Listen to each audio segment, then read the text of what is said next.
Here's Brody Brazil. The San Jose Sharks. Let's do a little state of the San Jose Sharks. Now, I should hopefully have some expertise in this area, seeing as I host their pre- and post-game shows and I watch every game, and I've been dialed in with this team for the last 13, 14 years working and all of their years. Well, actually, I take it back. First two, I was young. 91, 92, I was, 10 and 11 and 12, something like that. So 93, when they moved into the tank, I got to go to my first game, December of 93, by the way. Holy smokes, is that we're coming up on a big milestone anniversary of that. But I digress. Let's jump into the state of the Sharks here. Big picture is that looming playoff rut. When you don't make it 3 years in a row, like they haven't now, that's a big deal. It's the first time in franchise history that they've ever been in this spot. And that's, you know what, we've been not jaded, but we've been treated. We've been treated to a team that has those types of expectations. There's a lot of groups across professional sports, baseball, basketball, football. They don't make the playoffs for 4, 5, 6, 7. Look at the Sacramento Kings. 16 years they've not seen the NBA's postseason. Now, that's the longest active streak in pro sports, but changes are in place, and these types of things, here we are 30 plus years in. So 3 years in a row, in the big scheme of things, if you're not the Sharks, it's not a big deal. But because we are talking about the Sharks, it is a big deal. Changes are in place.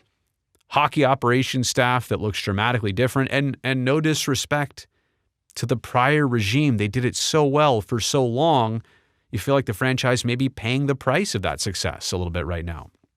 New head coach, new general manager, assistant general manager, scouts top and down, and a team and an ownership that really cares about getting back and getting right again.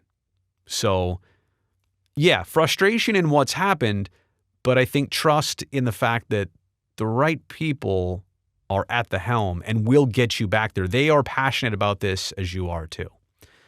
I think the Sharks this year, one commonality, if I could sum up the way they've played, up to the level of some teams and down to the level of other teams. Usually up to the level of better teams that come in, elite teams, and they play them close. And even if they lose by a goal or maybe even two, or they win the game, and you're thinking, wow, the Sharks, that was an impressive showing. They really hung with the, you name it, New York Rangers, Toronto Maple Leafs, teams that are really good, that they've beat this year. But then they've played down to the level of opponents where you're thinking, how did you let Ottawa hand it to you like that? Like they did recently.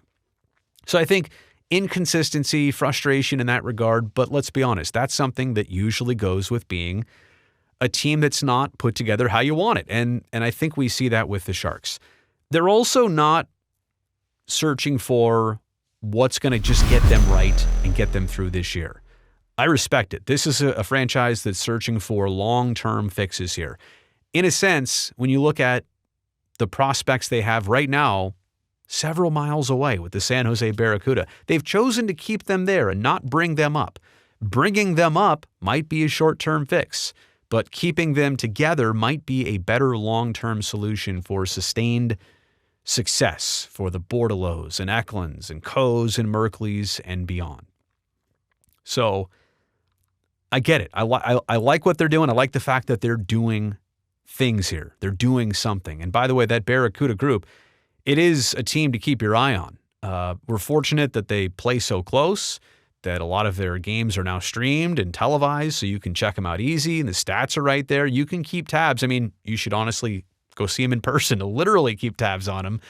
But it's the first time in a long time that the Sharks have looked ahead as much as they're witnessing the present. They're also looking ahead to see what this next group can hopefully do for them. So the Barracuda are more exciting right now than they've been in a while, but they're more relevant right now than they've been in quite some time, even going back to when they played out in Worcester. They were the Worcester Sharks. A little bit of Timo Meier watch right now. Something's got to give before the trade deadline. What will free agency look like for him? How will this go with the Sharks? An offer?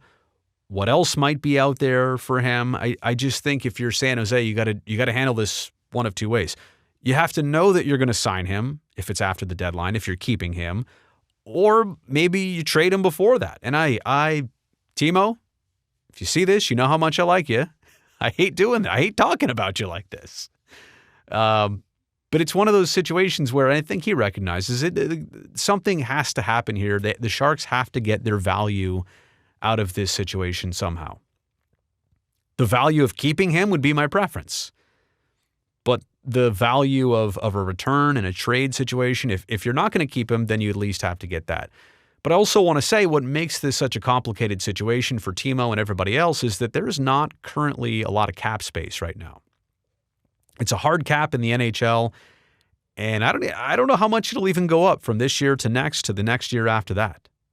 I feel like it had a bigger push maybe like 5-6 years ago. In recent years, it stayed a little bit more flat.